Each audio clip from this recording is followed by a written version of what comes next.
विजयनगर राज्य में हर साल होली बड़े धूमधाम से मनाई जाती थी। राजा विक्रमादित्य न्यायप्रिय और बुद्धिमान थे, लेकिन उनके मंत्री शंभू चालाक और स्वार्थी थे। इस बार होली से पहले ही राज्य में अजीब घटनाएं हो रही थी। रात के अंधेरे में एक काले सियार की परछाई दिखती।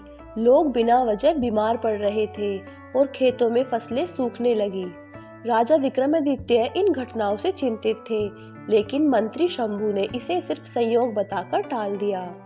राजमहल के पास एक बूढ़ा किसान रामदास अपने पोते निखिल के साथ रहता था। निखिल बहुत चतुर और जिज्ञासु था। होली की रात जब पूरा राज्य रंगों से सराबोर था, लोग गुलाल उड़ा रहे थे, ढोल नगाड़े बजा रहे थे, मिठाइयों की खुशबू फैली थी। तभी निखिल ने देखा कि वहां काला सियार महल के बगीचे में घूम रहा था और कुछ अजीब मंत्र बड़बड़ा रहा था। उसे शक हुआ कि ये कोई आम जानवर तो नहीं है। अगले दिन दरबार में होली खेलते समय निखिल ने अपनी पिचकारी में खास रंग भरा और छुपकर उस सियार पर रंग डाल दिया। जैसे ही रंग गिरा, एक चमत्कार हुआ।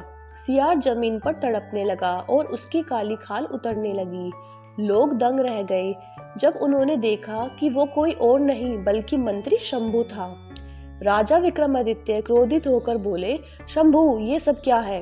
शंभू ने स्वीकार किया कि उसने जादू से सियार का रूप धारण किया था, ताकि राज्य में डर फैलाकर लोग राजा पर विश्वास खो दें और वो खुद राजा बन सके। राजा ने तुरंत शंभू को कारागार में डाल दिया और उसकी जादुई किताबें नष्ट कर दी। निखिल की चतुराई से बुराई का अंत हुआ और फिर पूरे राज्य में सुख शांति लौट आई। राजा ने घोषणा की, होली सिर्फ रंगों का त्योहार नहीं बल्कि सच्चाई की जीत का प्रतीक है। बुराई कितनी भी चालाक हो, सत्य और हिम्मत से उसे बेनकाब किया जा सकता है।